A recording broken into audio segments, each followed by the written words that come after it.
Hey guys, Lindsay here. This is going to be my last update for a little while. I'm actually going on vacation, so I will be back Monday on September 29th. So if you get your updates from me, I apologize. I'm not going to be posting a lot or anything like that, but I will see you when I get back. But let's get to the last one here before I go on vacation.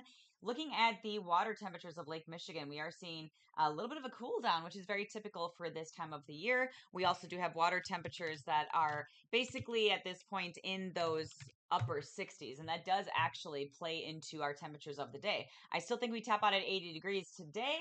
And I also want to show you there's a little bit of fall colors going on right now. This is basically happening in Pepin County and also a little bit further to our north and east. So this is near Crandon, Wisconsin. And if you go ahead and click on Travel Wisconsin, you can click on their latest video. I'm not sure if this will actually show the color that's happening right now, but it just kind of highlights where you're going to see some of that beautiful color.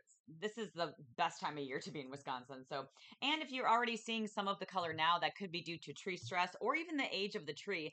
It's my understanding that the younger a tree, I think it does change colors a little bit quicker than like an older, more mature tree. So the reason I bring that up is because the water temperatures are also starting to cool down. You can see that right here, especially near Manitowoc and Sheboygan counties, a little bit warmer through Green Bay. And then going to us, you can see that we do have a little bit more warmth here. But in Milwaukee, we're kind of hovering in those 60s, those mid and upper 60s. Anytime you get wind off the lake, that does have an impact on our temperatures, but I still think we hit 80 degrees today. Let's talk about any rain chances. I'm not looking at a lot here, guys. I would say I'm going to show you the GFS here that does highlight. I would say we have rain that's mainly in our western counties. I would say this is going to be Thursday, Friday. Yeah, there's a little whisper chance you might get hit with a little pop-up shower, but I do think, I realize my microphone's way over here. And there. I do think that we do have some rain to the west, and then overnight into Saturday morning we have some rain showers. These are clearly very on and off, so I wouldn't change your plans just yet, but make sure you stay tuned to our forecast on air and online. We will give you updates as far as what timing we're talking about.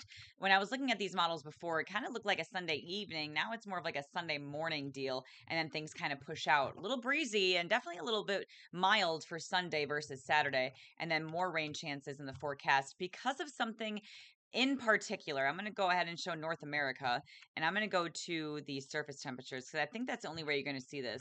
And you can see right here, you see this little ball? That's an upper level low, and that's being shown at the surface. Where can we get a better chance of looking at that?